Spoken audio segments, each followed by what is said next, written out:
The night began with golden light and crystal glasses. Buckingham Palace gleamed under the soft glow of chandeliers, every surface polished to perfection, every fork placed with military precision. World leaders mingled with ambassadors, celebrities smiled for cameras. The string orchestra played softly in the background. It was supposed to be King Charles's moment, his first grand banquet since ascending the throne. The night was meant to show strength, stability, the continuity of the crown after decades of waiting. And for a while, it worked. William and Catherine arrived looking immaculate. Her emerald gown caught every camera flash. Charles and Camilla walked in hand, her silver gown shimmering under the lights. The crowd cheered politely.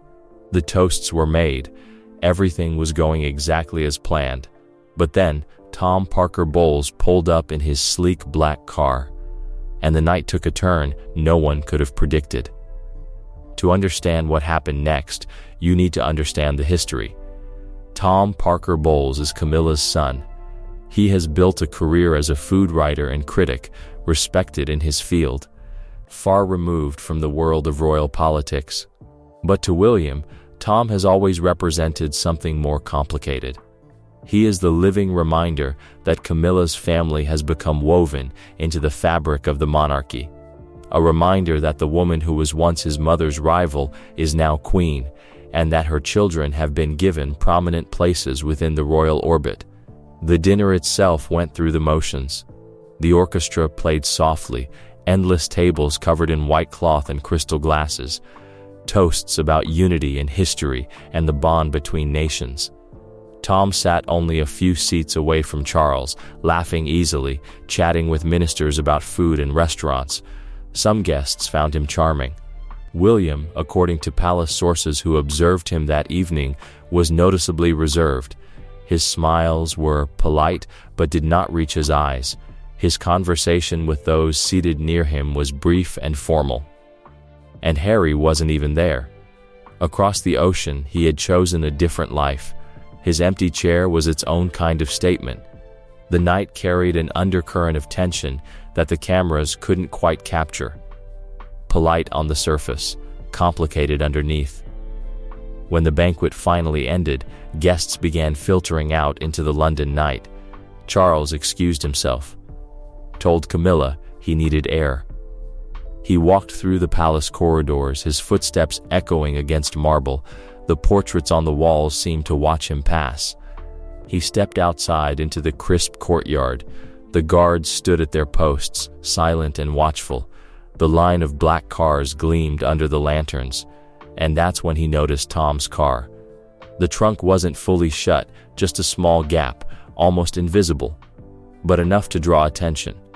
According to palace security protocols, every vehicle on the grounds is subject to inspection. Nothing is ever left unsealed. The king, familiar with these procedures, approached the vehicle. He stepped closer, lifted the trunk lid. Inside, hidden beneath a dark cloth, were stacks of documents, sealed envelopes tied with red string, old worn papers marked with stamps from government offices, and sitting right on top, almost like it had been placed there to be seen, was a single folder with bold letters across it. Diana, confidential. Charles stood motionless. His face went pale, his breath caught. Before he could process what he was looking at, a voice cut through the silence behind him. "Father, what are you doing?" William's eyes moved past Charles to the open trunk. The shift in his expression was instant. Shock first, then something much sharper. "Those are my mother's papers," William said, his voice controlled but carrying an unmistakable edge. "Where did they come from?" What followed was a confrontation that palace insiders have described as one of the most difficult moments between father and son in recent memory. Tom's explanation was that he hadn't stolen the documents. He said someone had given them to him. A man he'd worked with before, someone who deals in rare historical documents. According to Tom, this individual claimed to have information about Diana and suggested that people would pay significant sums for access to it. Tom said he took the documents because he wanted to keep them safe. He didn't want them falling into the wrong hands. He hadn't yet decided what to do with them. William's response was direct. "These are private files about my mother, personal letters, government reports. How did they end up in your car?" The question hung in the air. Charles, according to those who witnessed the exchange, tried to mediate, but the strain was visible on his face. He was torn between his son's anger and his wife's family. He reached into the trunk and pulled out a single envelope. His hands trembled as he opened it. Inside was a letter written in Diana's handwriting. Familiar, elegant, unmistakable, these weren't just records. These were fragments of Diana's private thoughts, words she had written in confidence, words that were never meant to be seen by anyone outside her closest circle. Charles's hand shook as he read. He could barely continue. But then something happened that changed everything. William reached past his father and pulled out another folder. This one was different, not marked with Diana's name, not sealed with red string.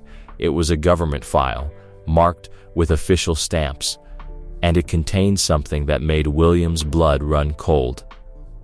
The file contained a list of names of people who had been paid to monitor Diana, paid to track her movements, paid to report back on her private conversations, and at the bottom of that list, there was a signature that William recognized immediately.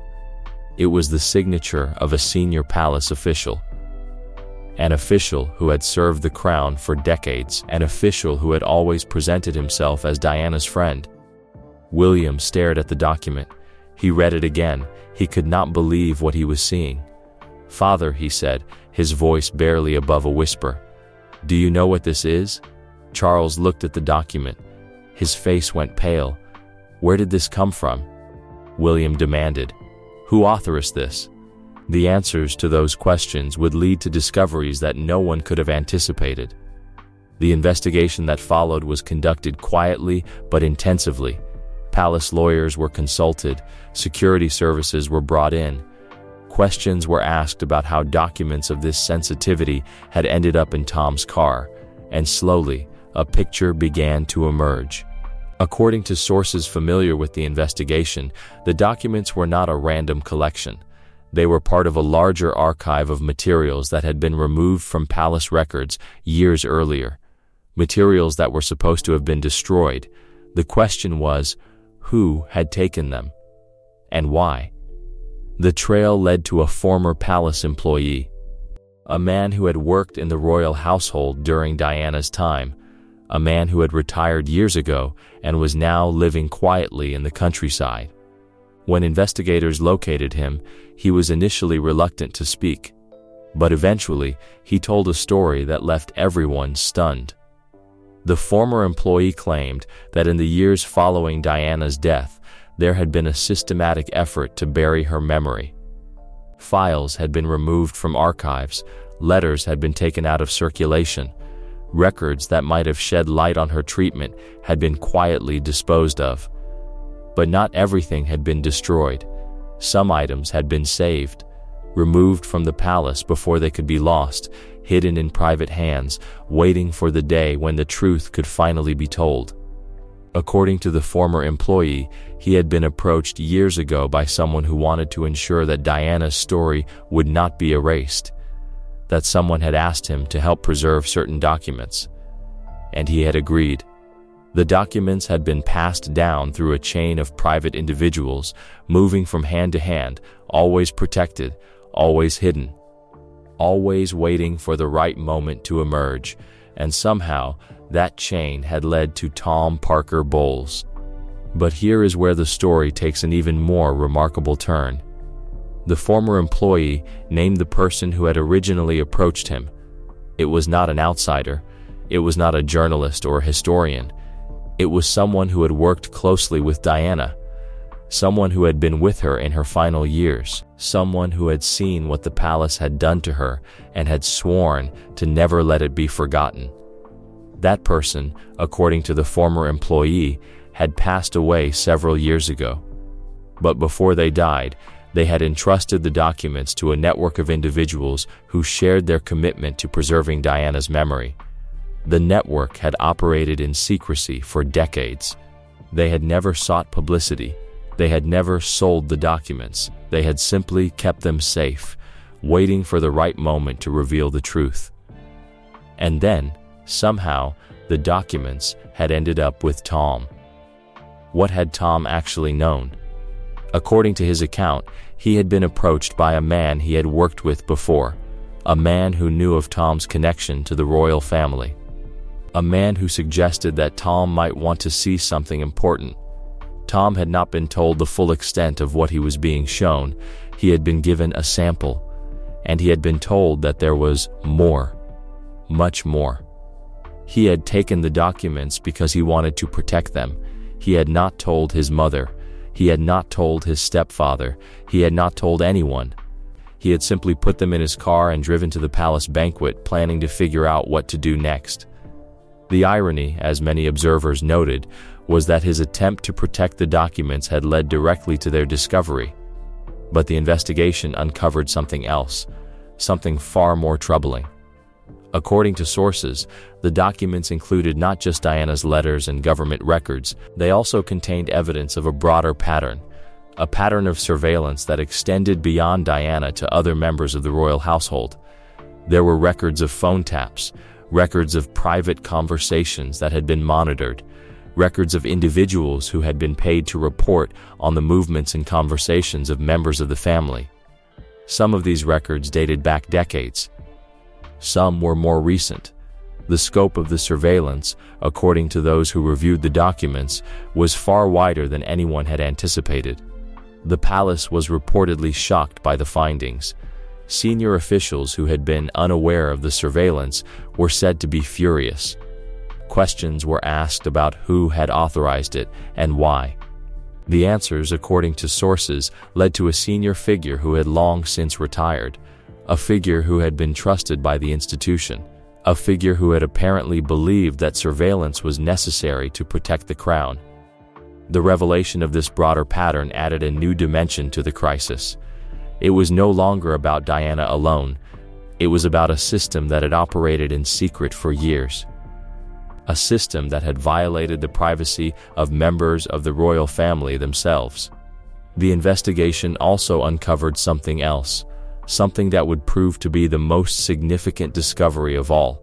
Among the documents, there was a sealed envelope. It was not marked with Diana's name. It was not marked with any name at all. It was simply addressed, in handwriting that no one recognized, to the future king. Charles saw it first. He did not recognize the handwriting. He did not know what it contained. But something about the envelope made him uneasy. He handed it to William without opening it. William opened it slowly. He read the words inside. And then, he was silent for a very long time. The letter was from Diana, written not long before her death, addressed to her eldest son. William unfolded the paper carefully. It was creased, worn at the edges. The handwriting was unmistakably his mother's, but it was not as perfect as he remembered. Some words were scratched out, others were written over. There were small smudges, as if her hand had been unsteady. He began to read. "My darling William, I am writing this because I need you to know something. Not because I think anything will happen to me, but because I have learned that the people who love you can be taken without warning. I know you are angry. I know you see what is happening. I know you hear the whispers, the lies, the things people say, and I know you are right to be angry. I have been angry too. So angry sometimes that I thought I would drown in it, but I do not want you to carry that anger. I have seen what happens to people who let bitterness consume them. They lose everything. I made mistakes. I trusted people I should not have. I let my heart rule my head. I am still paying for it. But I also loved. I loved you and Harry more than anything. More than I knew it was possible to love anyone. And I want you to know that, no matter what anyone tells you. I loved you. I love you. I will always love you. I wanted to leave. I wanted to take you both and go somewhere far away, somewhere where you could just be boys. Not princes, just boys. Happy boys. But I could not. I was told that if I spoke, if I told the truth, there would be consequences. Consequences for you, for Harry. So I stayed silent. I stayed because I chose you. I chose your happiness over my own. And I would choose it again, every single time. The system is broken. It hurts people. But it can be fixed. And I believe you can fix it. Not because you are born to it, but because you are good, because you are kind, because you have a heart that has not been hardened. Please do not let them harden it. Please remember that I chose you. I chose you because I believed in you. I will always be with you. I will always be proud of you. Be happy, my darling boy. It is the greatest gift you can give me. All my love, Mummy, William. Read the letter 3 times. The first time, he could not see the words through his tears. The second time, he read each line slowly, letting them settle. The third time, he read it aloud to Catherine, his voice breaking on the final lines. He did not speak for a long time. He just sat with the paper in his hands, his shoulders shaking. Catherine knelt beside him. She placed her hand on his arm. She was going to leave, William said finally. She was going to take us and leave. And they stopped her. They threatened her. They told her there would be consequences. For us. Catherine said nothing. She simply held his hand. She was not perfect, William continued. She knew she was not perfect. She made mistakes. She admitted it. She was just trying to survive, trying to protect us. He pressed the letter to his chest. She chose us. She gave up everything for us. But there was something else, something William had not anticipated.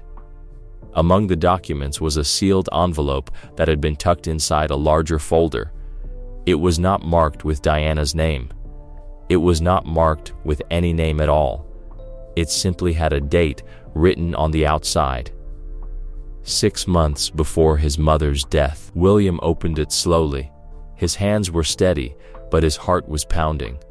Inside was a transcript of a conversation between his father and a senior palace official. As he read the first page, his face went pale. By the second page, his hands were shaking. By the third page, he could not breathe, because there, in black and white, was his father's voice, discussing his mother, discussing her emotional state, discussing what needed to be done. William read the transcript again, and again, and again.